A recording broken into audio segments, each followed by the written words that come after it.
Welcome back. Are you ready to take that foundation paper piece panel and turn it into something really cute and useful? Well, that's what we're going to do today. I'm going to show you step by step how to make this really cute. I called it the Ava Pouch with our flying geese in the middle. So that's our foundation paper piecing. And the pattern is available now on our website. So the link is in the description. And this is how that turned out. And we're going to make this together. All right, we are getting started here, and I have to apologize. My camera was not recording when I sewed the first two side pieces on.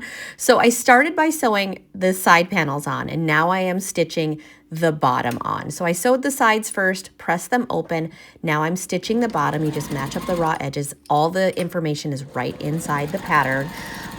So everything is there in the written pattern that you need. So sorry about that, but here we are adding on the bottom piece. So we're creating the whole front panel first, and then we're going to quilt it. So once you've stitched that in place, simply open it up, give it a good press with your iron so everything lays nice and flat. Okay, here we're doing some quilting, and to start, we've made our quilt sandwich, which is our top of our pocket, the batting or fusible fleece, and then the back side. So I'm just kind of doing a little meander squiggle here. I'm not doing anything fancy. I'm not following a pattern. You can quilt this pouch however you want. Again, there are not any rules. So if you want to do some straight line stitching, if you want to do a design, that is totally up to you. Quilt it whichever way works best for you. And don't worry about the excess. We're going to trim all this up when we're all done. And now we're going to quilt the main panel. Now, I'm just doing whatever I feel like doing. I'm kind of letting the pattern speak to me, and I want to go around my flying geese just to make them pop a little bit. But I'm just going to quilt this in a bunch of random different ways. I'm not sticking to any specific design or pattern, and you can do, again, whatever you want to do here. You can do as much or as little quilting as you want to. Okay, I've sped up this video just a little bit here to make it go just a little bit faster, but if you want to watch all the quilting that I do here, I'm going to leave it for you to watch just so you can see what I've done. And if you have your own quilting idea in mind and you don't need to watch this part, you can fast forward right through to the next section.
Okay, we are almost done with the quilting here. So then what we're going to do is we're going to take these two pieces and we're going to square them up a little bit because I am just using my ruler and my rotary cutter, and I'm just squaring up each side, cutting off that excess batting and backing. You want to have extra while you're doing the quilting just to make sure everything fits right, and then trim off all of that excess. Make sure your lines are nice and straight and that your panel is nice and square. We're also doing the same here for the top of the zipper pocket. So get those all squared up, and then it's going to be time to add our zipper.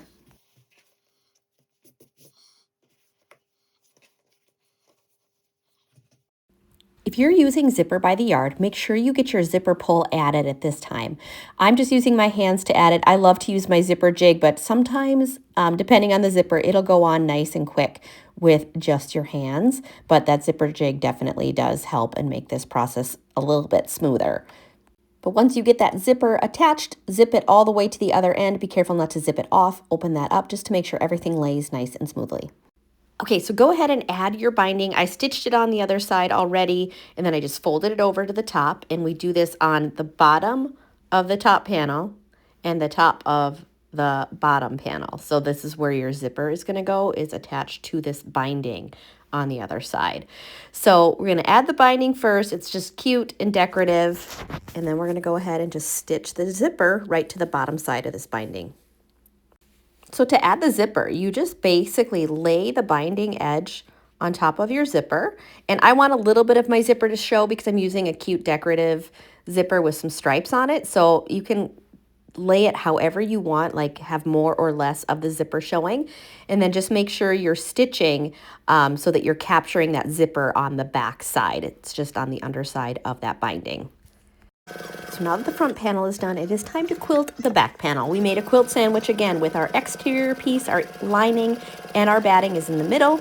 And I'm just doing a wavy little meander all around here. Again, do whatever quilting design you want to do. Just have fun with it. Now that the front and back panel are done, make sure you open that zipper at least halfway. You need that open to be able to turn this right side out. So now we're going to go ahead and pin all the way around. Now, if it's helpful, you could do a basting stitch ahead of time, or you could do this next step just leaving your pins in, removing them as you sew. But either way, let's pin it together so everything stays in place, especially since that zipper is open on the other side. You want to make sure you pin everything where you want it to be.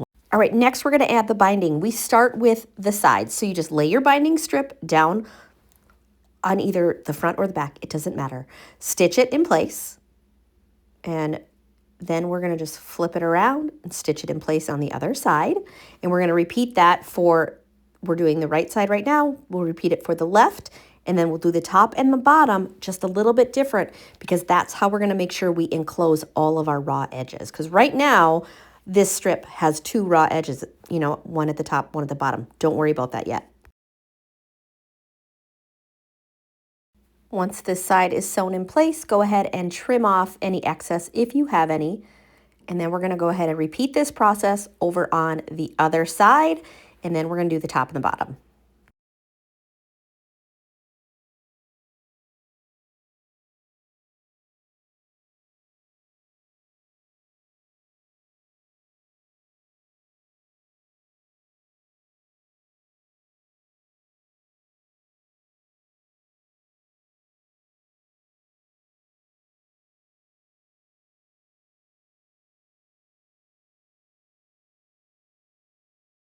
Okay, for the last two parts, we want to make sure we don't have any raw edges visible. So go ahead and take your binding and just fold that raw edge in. You can do it once, twice if that feels better to you.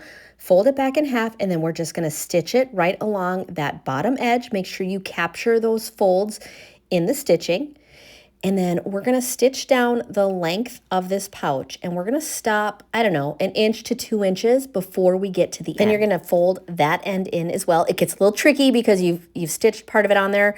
If you want to measure and have it be like, I didn't really measure this out. I'm just folding in whatever excess I had left. It's just a simple way to do this, but if you want to measure and pre-fold, you can do that as well. Just make sure those raw edges are tucked down, folded inside, and then it should match up right with the edge of the other side of the binding. And then you stitch over to the edge, and then you simply fold that back over the other side and go ahead and clip if that helps you. And then you're going to stitch it down along the other side. And then we're going to repeat the same steps for that top edge. So that not only conceals the raw edges on that side of the binding, it's also covering up the raw edges of the binding strips that you put on the side.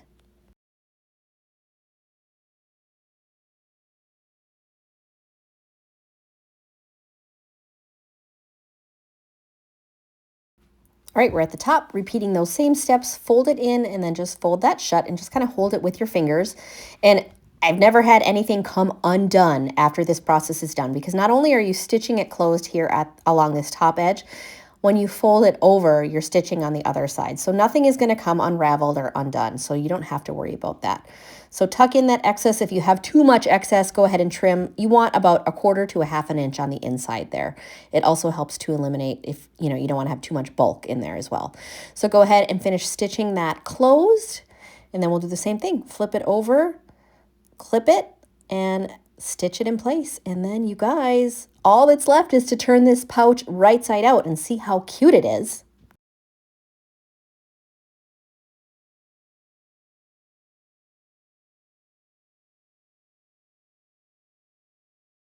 This is why it was important to leave that zipper at least halfway open. If not, you're gonna have to fight with that zipper to open it up so that you can turn your pouch right side out. I've done it, so if you did that, it can be done. You just have to really wiggle that zipper and get your finger in there to be able to push it open. But we're gonna pop these corners out. I'm using my fingers. If you wanna use like a finger pressing tool or something that has a blunt end to help pop those corners out so they're nice and crisp, you can do that. You know, there's a little added bulk inside there because of that binding. You don't want to clip the corners or anything like that with this project because we did add binding. But, you know, I got it to lay nice. I just used my fingers and just kind of wiggled it around. I got them to lay nice and flat. So then once you get those popped out, then just go ahead and lay it down. If you want to press around those edges, sometimes it helps everything to lay nice and neat. But you guys, that's it.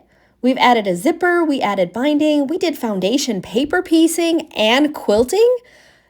Look at you go. I love it.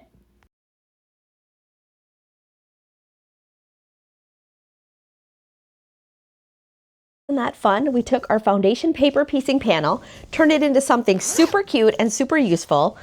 You've completed the flying geese.